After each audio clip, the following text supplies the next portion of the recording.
नमस्कार, मैं हूं संजय शर्मा। आप देख रहे हैं 4 PM न्यूज नेटवर्क। चुनाव आयोग अब सिर्फ चुनाव कराने के लिए नहीं रह गया है। मोदी जी रहने भी नहीं देंगे, बल्कि सत्ता में बैठी हुई मोदी शाह की जोड़ी ने उसको अपना ऐसा हथियार बना लिया है जिसको वो जब चाहे जैसे चाहे चला सकते हैं। पूरा देश जान चुका है ये बात। मुख्य चुनाव आयोग ज्ञानेश कुमार मोदी शाह के इशारों पर नाचने में एक्सपर्ट हो चुके हैं। इसका अब एक और सबूत सामने आ गया है। दरअसल SIR का दूसरा चरण शुरू होने वाला है। सरकार की मंशा है जहां अगले साल चुनाव होने वाला है वहां जल्दी से जल्दी SIR करा लिया जाए ताकि सत्ता हथियाने में आसानी हो जाए। इसको लेकर तमिलनाडु और पश्चिम बंगाल में भयंकर विरोध भी हो रहा है। लेकिन ज्ञानेश कुमार ने मोदी शाह के कहने से असम राज्य को छोड़ दिया है। बताइए, जहां घुसपैठ का सबसे बड़ा मसला कभी किसी जमाने में उठता था वो छोड़ दिया गया है। ऐसे में सवाल उठता है कि आखिर ऐसा क्यों किया गया? क्या भारतीय जनता पार्टी को सत्ता से जाने का डर सता रहा है? क्या भारतीय जनता पार्टी को जैन जी से डर लग रहा है? क्या मोदी शाह हेमंत को नेपाल वाली स्थिति पैदा होने से घबराहट हो रही है? या असम को लेकर गुजरातियों की जोड़ी कुछ और प्लान बना रही है? इसको लेकर अब असम विश्वविद्यालय के प्रोफेसर ने लेख लिखा है जिसमें उन्होंने मोदी शाह के इरादों को खोल कर रख दिया है। तो प्रोफेसर साहब ने क्या क्या खुलासे किए हैं बताएंगे आपको इस वीडियो में।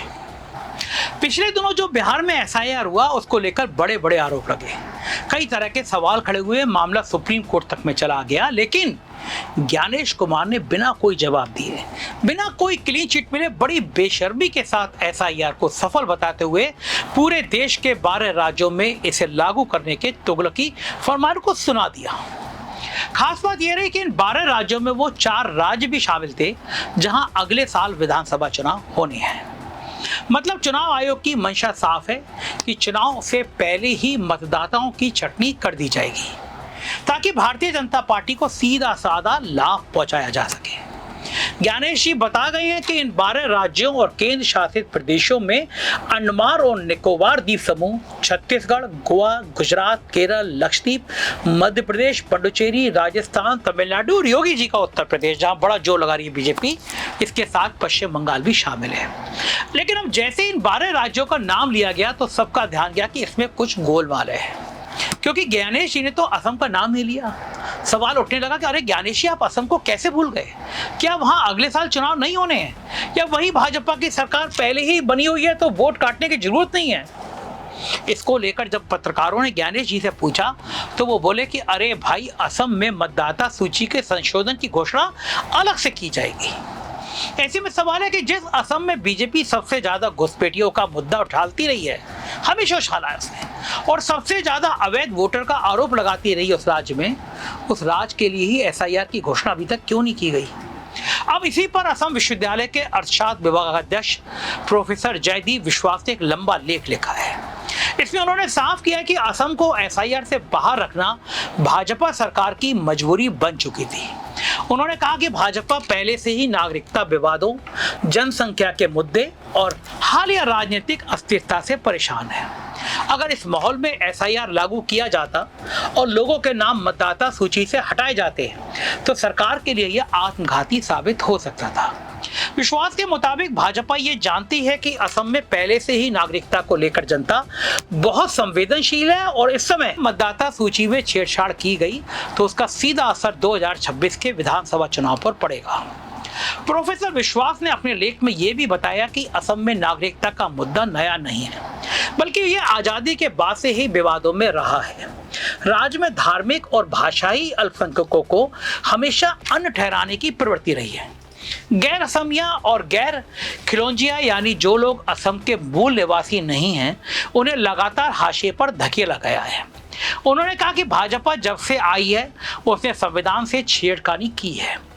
प्रोफेसर साहब के मुताबिक राज्य में संविधान के भाग 3 के अंतर्गत आने वाले मौलिक अधिकारों के कुछ अनुच्छेदों को जानबूझकर कमजोर या निलंबित किया गया ताकि कुछ वर्गों और राजनीतिक और सामाजिक रूप से बाहर उन्हें किया जा सके।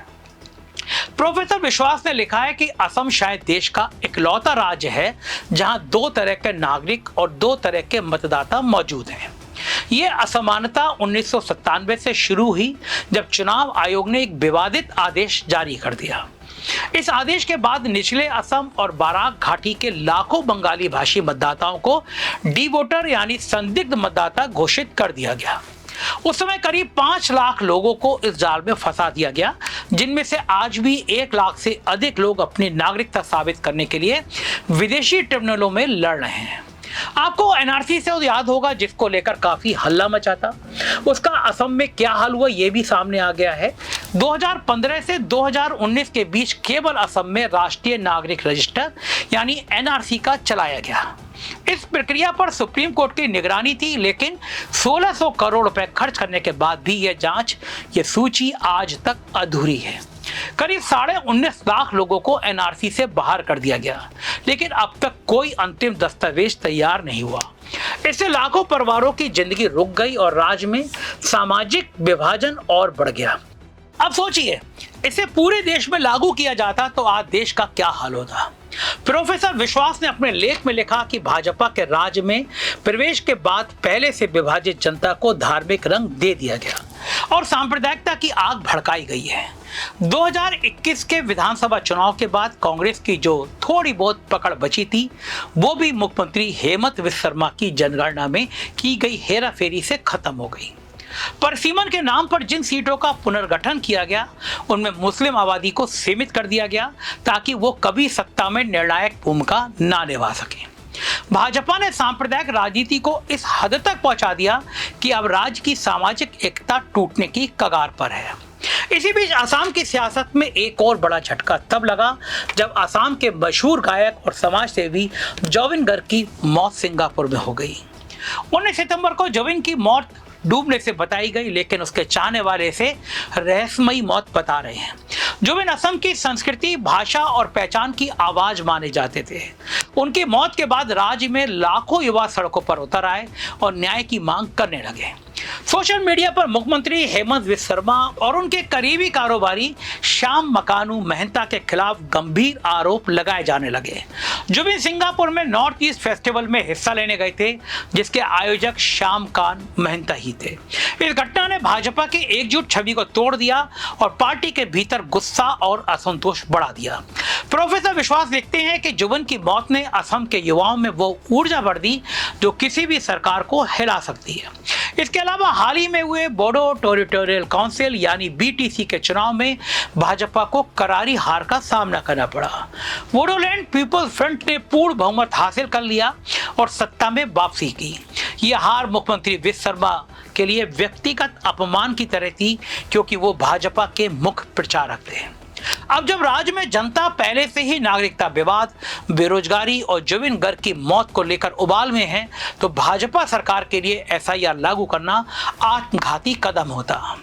प्रोफेसर विश्वास का मानना है कि मोदी, शाह और शर्मा की तिकड़ी ये भली भांति जानती है कि अगर असम में मतदाता सूची से नाम हटाने की प्रक्रिया शुरू हुई तो पहले से नाराज जनता सड़कों पर उतर आएगी। यही कारण है कि चुनाव आयोग ने यह कहते हुए असम को एसआईआर से बाहर रखा कि राज्य में विशेष नागरिकता प्रावधानों के कारण फिलहाल इसे शामिल नहीं किया जा सकता। लेकिन असम की जनता इस तर्क को नहीं मान रही। सबको लग रहा है ये सिर्फ वक्त निकालने की चाल है। भाजपा को डर है कि अगर असम में एसआईआर के जरिए नाम काटने की प्रक्रिया शुरू हुई तो इसका फायदा विपक्षी दलों को मिलेगा और 2026 के चुनाव में उनकी हार तय हो जाएगी। प्रोफेसर विश्वास ने अपने लेख के अंत में लिखा है कि भाजपा भले ही इस फैसले को रणनीतिक जीत माने, लेकिन असल में ये उसकी कमजोरी का संकेत है। जनता खुलकर सवाल पूछ रही है। विश्वविद्यालयों, कॉलेजों और सोशल मीडिया पर लोग लगातार असम सरकार की नीतियों पर चर्चा कर रहे हैं। जोविन गर्ग की मौत के बाद जो जन आंदोलन शुरू हुआ है, उसने विपक्ष को नई ताकत दी है। राज्य में लोगों को लगने लगा है कि भाजपा अब जनता की आवाज से डर रही है।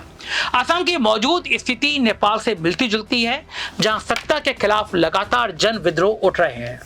अगर सरकार जनता की नाराजगी को समझने में नाकाम रही तो असम की राजनीति में बड़ा भूचाल आ सकता है। इस पूरे मामले को लेकर आप क्या सोचते हैं, इस पर आपकी क्या राय है, मुझे जानना बहुत जरूरी है। जरूर बताइएगा। चैनल को सब्सक्राइब और ज्वाइन करिएगा। शुक्रिया, थैंक यू।